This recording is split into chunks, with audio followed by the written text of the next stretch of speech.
Right ఇక తమిళనాడు రాజకీయాల్లో క్షణక్షణానికి ఉత్కంఠ పరిస్థితులు మారిపోతున్నాయి. తమిళనాడు రాజకీయాల్లో మరో బిగ్ ట్విస్ట్ నెలకొంది. టీవీకే అధినేత విజయ్ ప్రమాణ స్వీకారంపై మరోసారి సందిగ్ధత ఏర్పడుతోంది. ఇంతకు ముందు గవర్నర్ ని కలిసిన విజయ్ కాంగ్రెస్ సిపిఐ మద్దతు లేఖలను సమర్పించారు. అయితే గవర్నర్ కు ఇంకా వీసీకే ఐయుఎంఎల్ లేఖ అందకపోవడంతో రేపు విజయ్ ప్రమాణ స్వీకారం లేదని లోక్ భవన్ ప్రకటించింది. వీసీకే ఐయుఎంఎల్ లేఖలు ఇవ్వకపోవడంతో 116కు టీవీకే బలం పరిమితమైంది.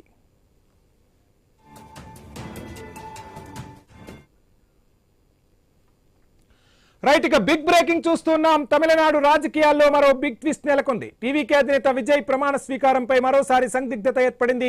ఇంతకు ముందు గవర్నర్ ని కలిసిన విజయ్ కాంగ్రెస్ సిపిఐ మద్దతు లేఖలను సమర్పించారు. అయితే గవర్నర్ కు ఇంకా వీసీకే ఐయుఎంఎల్ లేఖ అందకపోవడంతో రేపు విజయ్ ప్రమాణ స్వీకారం లేదని లోక్ భవన్ ప్రకటించింది. వీసీకే ఐయుఎంఎల్ లేఖలు ఇవ్వకపోవడంతో 116కే టీవీకే బలం పరిమితమైంది.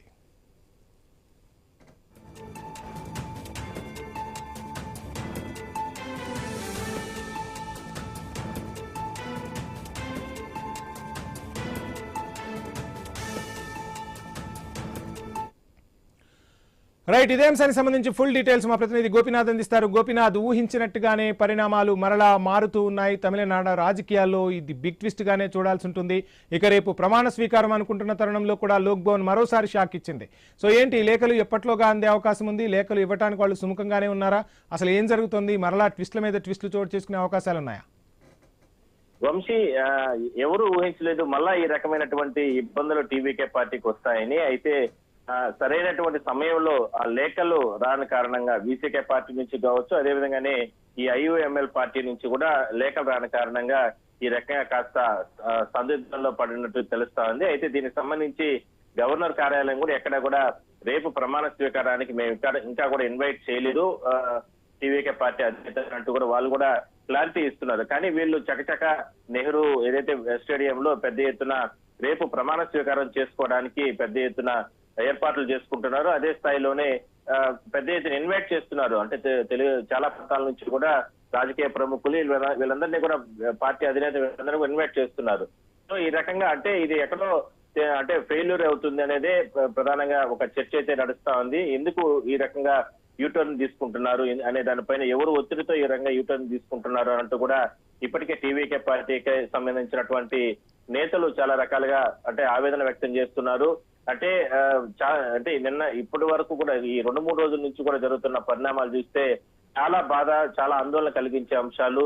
ఇప్పటికే 107 మంది అంటే ఎమ్మెల్యేలుగా గెలిచినప్పటికీ కూడా ఎక్కడా కూడా అంటే గవర్నమెంట్ ఫామ్ చేసేటటువంటి పరిస్థితి కనపడకుండా పోవడం నిజంగా ఇంత దారుణంగా ఎప్పుడైనా జరుగుతుందా అనేటటువంటి బాధలు వాళ్ళందరూ కూడా వ్యక్తం చేస్తున్నారు.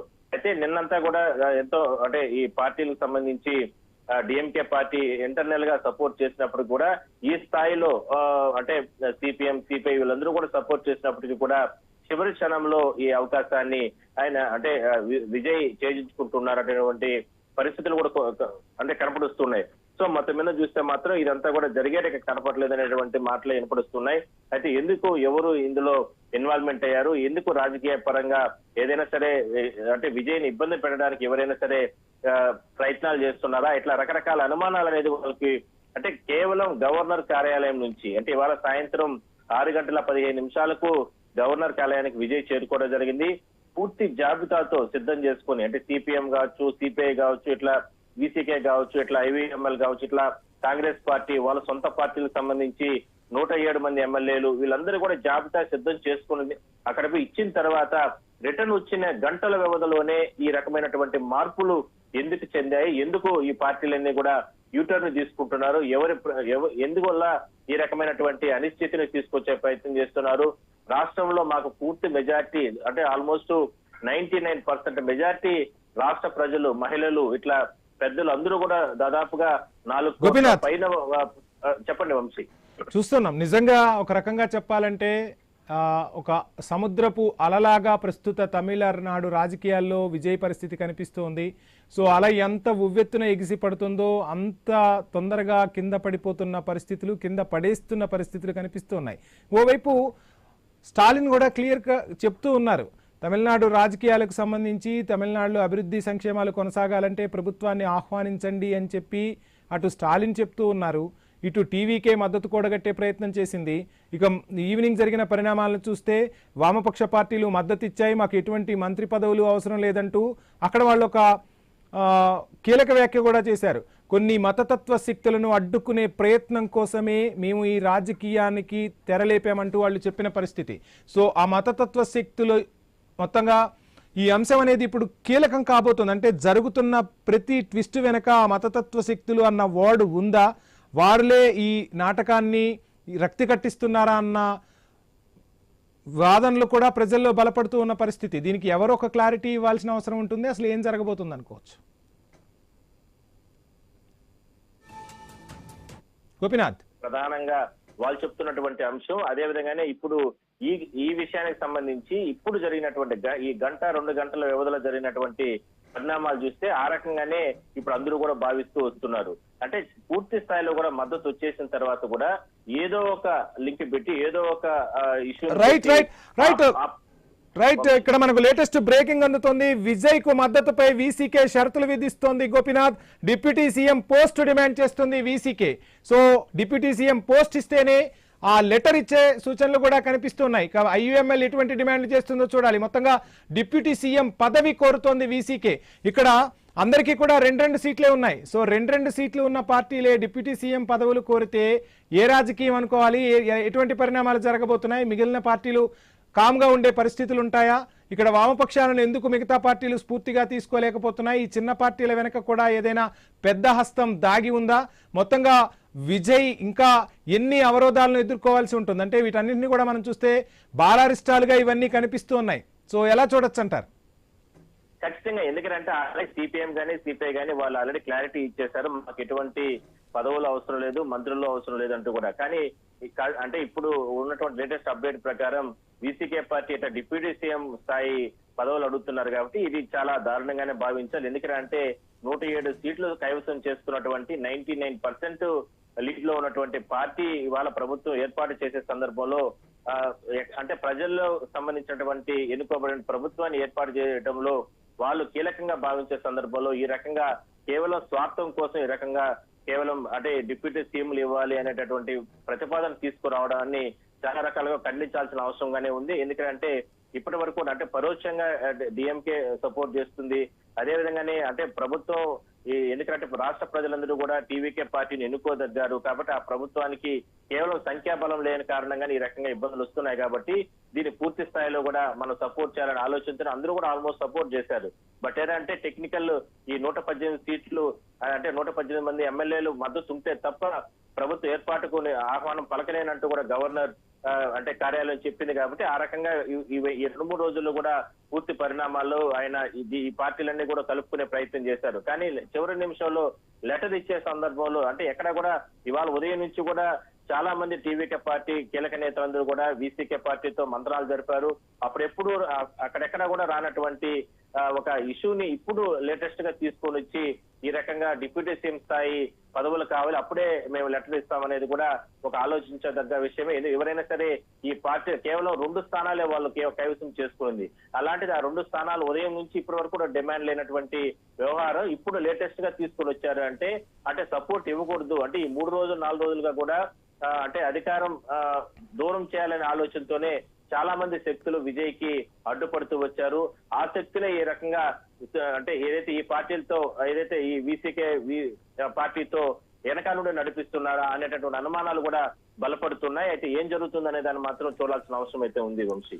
రైట్, ఓవైపు వామపక్షాలు తీసుకున్న నిర్ణయంపై దేశవ్యాప్తంగా కూడా ప్రశంసలు అందుతుంటాయి. ఇప్పుడు వీసీకి కొత్త అంశాన్ని తెరపైకి తెచ్చింది. డిప్యూటీ సీఎం పోస్ట్ డిమాండ్ చేస్తున్నారు. ఈ డిమాండ్కు విజయ్ తలొగ్గే అవకాశాలు ఉన్నాయంటారా?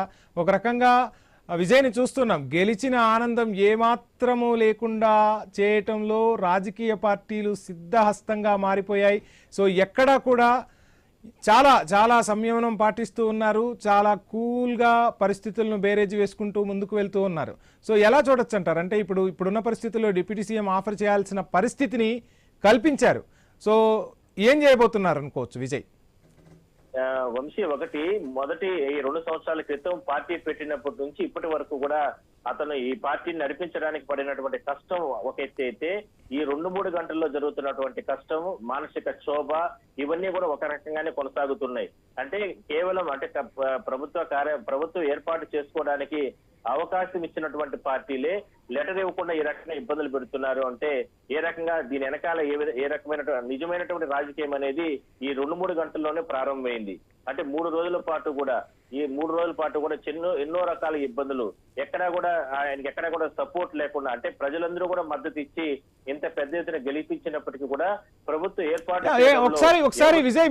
ఒకసారి విజయ్ ముఖ కవలికలను కూడా మనం ఒకసారి గమనిస్తే స్క్రీన్ పై క్లియర్ కట్ గా కనిపిస్తోంది. సో ఎక్కడా కూడా ఆనందం లేదు, నేను విజయం సాధించాను అన్న ఆనందం ఎక్కడా కనిపించట్లేదు, ముభావంగానే ఉన్నారు. సో ఈ రాజకీయాలంటే ఇలా ఉంటాయా ఏంటి అంటే, ప్రజలకు సేవ చేయటం కోసం నేను ముందుకొచ్చాను, ప్రజలు నాకు మద్దతు తెలిపారు, కొద్ది దూరంలో నేను నిలబడితే ప్రజలు మద్దతు ఇచ్చారు కానీ ఏ రాజకీయ పార్టీ కూడా నాకు మద్దతు ఇవ్వట్లేదు. సో ఏంటంటే ఒక సినీ స్టార్ అవ్వచ్చు, లేదంటే ప్రజల కష్టాలను తుడిపేందుకు ఒక కొత్త రాజకీయ పార్టీగా అవతరించవచ్చు, కొత్తగా రాజకీయాల్లోకి వచ్చే వాళ్లకు ఇన్ని అడ్డంకులు, ఇన్ని అవరోధాలు ఉంటాయా? ఇన్ని అవరోధాలు తట్టుకోగలిగితే తప్ప ఆ కుర్చీ అనేది సాధ్యపడదా అన్నట్టుగా కూడా విజయ్ ముఖ కవలికలను చూస్తే మనం గమనించవచ్చు. ఇక్కడ ఇంకొన్ని అంశాలు కూడా మనం మాట్లాడుకునే ప్రయత్నం చేద్దాం. గోపీనాథ్, మొన్న కాన్వాయ్ ఇచ్చారు, సెక్యూరిటీ ఇచ్చారు, ఆ సెక్యూరిటీ ఇచ్చిన తర్వాత సడన్ గా లోక్ భవన్కి వెళ్ళిన తర్వాత మరలా రిటర్న్ వచ్చేటప్పుడు ఆ సెక్యూరిటీ అంతా ఒక్కసారిగా మాయమైపోయిన పరిస్థితి. సో గవర్నర్ కూడా వాళ్లకు చురకలంటించారు.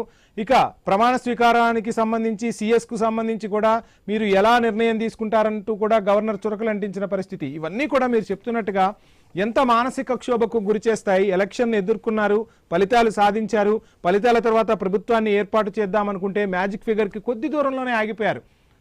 సో ఆ కొద్ది మందిని కూడగట్టడానికి కూడా ఇన్ని అడ్డంకులు ఎదుర్కోవాల్సి వస్తుంది. అదే అక్కడ ఆ డిఎంకే కానీ ఏఐడిఎంకే కానీ మెజార్టీ వచ్చుంటే అసలు ఇంతసేపు చర్చ సాగుండేది కాదు, ఇంత తీవ్రమైన వేదన, ఇంత తీవ్రమైన రాజకీయం కూడా నడిచేది కాదు. సో ఏంటంటే ఒక రాజకీయ అనుభవం లేకుండా ద్రవిడ పార్టీలకు సంబంధించి విజయ్ ఇప్పుడు ఇంకో 3వ పార్టీగా తెర మీదకు రావటాన్ని ఎవరు జీర్ణించుకోలేకపోతున్నారా? ఇది అక్కడ అంటే తమిళనాడు రాజకీయం వరకే చూడాలా, దేశ రాజకీయాలకు సంబంధించి కూడా ఇప్పుడు విజయ్ పై ఒక కన్నుందన్నట్టు మనం భావించాల్సి ఉంటుందంట. ఖచ్చితంగా వంశీ, మీరు చెప్పింది 100% కరెక్ట్. ఎందుకంటే అంటే రాష్ట్ర వ్యాప్తంగా అంటే దేశవ్యాప్తంగా అంటే ఒక సామాన్యమైనటువంటి వ్యక్తి పార్టీ పెట్టకూడదా, లేదంటే ఒక సామాన్యమైనటువంటి వ్యక్తి ఒక పార్టీ అధ్యక్షుడు అవ్వకూడదా, లేదంటే ఇంత ప్రజా ఆదరణ పొందకూడదా అనేటటువంటి అనుమానాలు మాత్రం ప్రజాస్వామ్యబద్ధంగా ఈ రకంగా వ్యవహరించకూడదు అనేటటువంటి అనుమానాలు మాత్రం బలపడుతున్నాయి. అదే విషయంలో ఇప్పుడు విజయ్ విషయంలో జరిగింది. ఎందుకంటే 3 రోజులు అంటే కౌంటింగ్ రోజు, అదే రోజు మనం ఎలక్షన్ కవరేజ్ లో కూడా ఐన్యూస్ ప్రత్యేక మన బృందాలన్నీ ఉన్నాయి. ఆ సందర్భంగా చూస్తే కూడా ఆ రోజు ఉదయం నుంచి కనీసం సాయంత్రం మధ్యాహ్నం వరకు కూడా ఎక్కడా కూడా కనీసం విజయ్ ఇంటి వద్ద గానీ కార్యాలయాల వద్ద గానీ ఎక్కడా కూడా కనీసం ఒక సెక్యూరిటీ కూడా లేదు. అలాంటిది అంటే రిజల్ట్స్ పై స్థాయిలో అంటే 107 దాటుతున్న సందర్భంలో ఒక్కసారిగా పోలీస్ ఫోర్స్ గానీ భద్రతా బలగాలు గానీ ఇవన్నీ కూడా అక్కడికి చేరుకోవడం జరిగింది. కానీ ఒక పార్టీ అధినేతగా ఉన్నటువంటి ఇంటి వద్ద కనీసం సెక్యూరిటీ కూడా గతంలో లేనటువంటి పరిస్థితి. అదే విధంగా ఆయన కాన్వాయ్ విషయంలో కావచ్చు, లేదంటే ఆ రోజు గవర్నర్ కలిసే సందర్భంలో కావచ్చు, అసలుకి గవర్నర్ కార్యాలయం నుంచి చెప్పకనే మీరు ఎట్లా అతనికి కాన్వాయ్ ఏర్పాటు చేస్తారంటూ కూడా అంటే అక్కడ ఉన్నటువంటి డీజీపీని కానీ సిఎస్ కానీ వీళ్ళందరినీ కూడా మందలించినట్టు పరిస్థితి. అంటే ఎన్నో రకాలుగా కుట్రలు, ఎన్నో రకాలుగా ఇబ్బందులు విజయ్ ఎదుర్కొంటున్నాడు. అందువల్లనే ఆ మానసిక క్షోభ, ఆ మానసికంగా ఇబ్బందులు పడుతున్న నేపథ్యంలోనే అన్ని తట్టుకొని నిలబడదాం ఖచ్చితంగా విజయం అంటే గోపీనాథ్, ఈ రోజు మీరు చెప్తున్నట్టుగా ఇంటర్ ఫలితాలు విడుదలైన తర్వాత కూడా విజయ్ చాలా హుందాగా ఒక స్టేట్మెంట్ ఇచ్చారు. సో ఫలితాల కోసం ఆశగా ఎదురు చూస్తాం, ఆతృతగా ఎదురు చూస్తాం, ఫలితాల కోసం ఎంత సహనంగా మనం ఉంటామో అంతకు మించిన ఫలితాలు మనం అందుకుంటామంటూ ఇంటర్ విద్యార్థులకు ఊరటనిచ్చేలా ఒక మెసేజ్ పంపించారు. సో ఆ మెసేజ్ కూడా చాలా మందిని కదిలించింది యువతను. అండ్ ఇక్కడ ఇంకొక అంశం కూడా మనం మాట్లాడుకుంటే విజయ్ మొత్తం ప్రచారం చేసిన నియోజకవర్గాలు ఎన్ని అంటే 38 నియోజకవర్గాలే. ఈ 38 నియోజకవర్గాల్లో విజయ్ పర్యటిస్తేనే 108 నియోజకవర్గాల్లో విజిల్ సౌండ్ అనేది వినిపించింది. అంటే ఒక అధినేత అందులోనూ అక్కడ ఎవరూ కూడా ఓన్లీ పార్టీకి తనొక్కడే A1లు A2లు ఎవరూ లేరు. మొత్తం పార్టీకి సెంటర్ ఆఫ్ అట్రాక్షన్ అక్కడ విజయ్. అటువంటి విజయే 38 నియోజకవర్గాల్లోనే పర్యటించారు. మొత్తం నియోజకవర్గాలను కూడా చుట్టి వచ్చే అవకాశం విజయ్కి లేకుండా పోయింది. అయినప్పటికీ ప్రజలు విజయ్ పార్టీని ఆదరించారంటే ఖచ్చితంగా ఇది ప్రజా విజయంగానే చూడాల్సి ఉంటుంది అనేది చాలా మంది రాజకీయ విశ్లేషకుల నుంచి వినిపిస్తున్న మాట. వాళ్ళు కోరుకున్నారు, మార్పు కోరుకున్నారు. ఇక్కడ స్టాలిన్ కూడా మనం ఎక్కడ తక్కువ అంచనా వేయటానికి లేదు. కానీ మార్పు కోరుకోవటం వల్లే అక్కడ స్టాలిన్ కూడా పదవి కోల్పోవాల్సి వచ్చింది. ఒక రకంగా ఆయన సీటు కూడా గెలవలేకపోయారు. ఇటువంటి సందర్భాల్లో ఖచ్చితంగా ఒక రాజకీయ పార్టీ ఎంత బలంగా ఉంది, ఆ రాజకీయ పార్టీ వెనక ప్రజాబలం ఉంది. ఇక్కడ ఎవరు సీనియర్ నాయకులు కూడా విజయ్కు లేరు. ఒక్కడే పార్టీని నడిపించాడు, ఒక్కడే అట్రాక్షన్ అయ్యాడు. విజయ్ని చూసే అక్కడ ప్రజానీకం ఓటేశారు. సో ఒక విలక్షణమైన తీర్పు తమిళ రాజకీయాల్లో ఇది. ఈ తీర్పు నిజంగా అపహాస్యం అవ్వబోతుందా అని కూడా ప్రజాస్వామ్యవాదులు చర్చించుకుంటున్న పరిస్థితుల్లో ట్విస్ట్ల మీద ట్విస్ట్లు అలానే కనిపిస్తున్నాయి. ఎలా చూడొచ్చు అంటారు?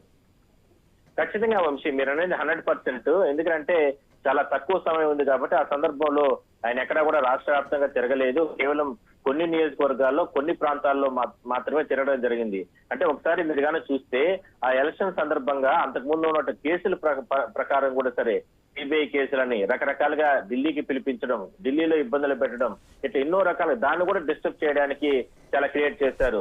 ఆ మధ్య కాలంలో కరూరు జరిగినటువంటి ఘటనకు సంబంధించి కొంతమంది కార్యకర్తలు చనిపోతే లేనిపోయిన కేసులు పెట్టి ఈయన పైన ఇబ్బందులు గురి చేశారు. ఒకనొక దశలో టీవీకే పార్టీని విజయ్ మూసేస్తున్నారు అనేటటువంటి ప్రచారాన్ని కూడా రాష్ట్ర వ్యాప్తంగా ఎన్నికల సందర్భంగా ముందు ప్రచారం చేయించే ప్రయత్నం చేశారు. ఇట్లా ఎన్ని చేయాలో అన్ని చేశారు. బట్ అవన్నీ తట్టుకొని ఇవాళ ఇంత పెద్ద ఎత్తున ప్రజా ఆదరణ పొందినప్పటికీ కూడా ఇవాళ ప్రభుత్వం ఏర్పాటు చేసుకోవడానికి అన్ని అవకాశాలు ఉన్నప్పటికీ కూడా చివరి నిమిషంలో ఒక శక్తులు అడ్డుపడుతున్నాయనేది ఆ పార్టీకి సంబంధించిన నేతలు ఆవేదన. అదేవిధంగా ఆ పార్టీని గెలిపిస్తే మనకు సంక్షేమ పథకాలు రాష్ట్ర వ్యాప్తంగా మనకు అమలవుతాయి. అంటే ఇప్పటికే ఎన్నికల మేనిఫెస్టోలో భాగంగా ఎన్నో పథకాలు. రైట్ మనకు ఇంకొక ఇంపార్టెంట్ బ్రేకింగ్ అందుతోంది. స్టాలిన్ ఇంటికి వెళ్లారు వీసీకే పార్టీకి సంబంధించిన కీలక నేత తిరుమలన్. స్టాలిన్ తో తిరుమలన్ సమావేశమయ్యారు. రకరకాల పరిణామాలు, రకరకాల ట్విస్ట్లు అయితే జరుగుతున్నాయి. మొత్తంగా విజయ్ కు మద్దతుపై వీసీకే ఓవైపు షరతులు విధిస్తూనే మరోవైపు స్టాలిన్ ని కలిసింది. ఈ అంశం గురించి మాట్లాడే ముందు ఒక షార్ట్ బ్రేక్ తీసుకుందాం. Stay tune.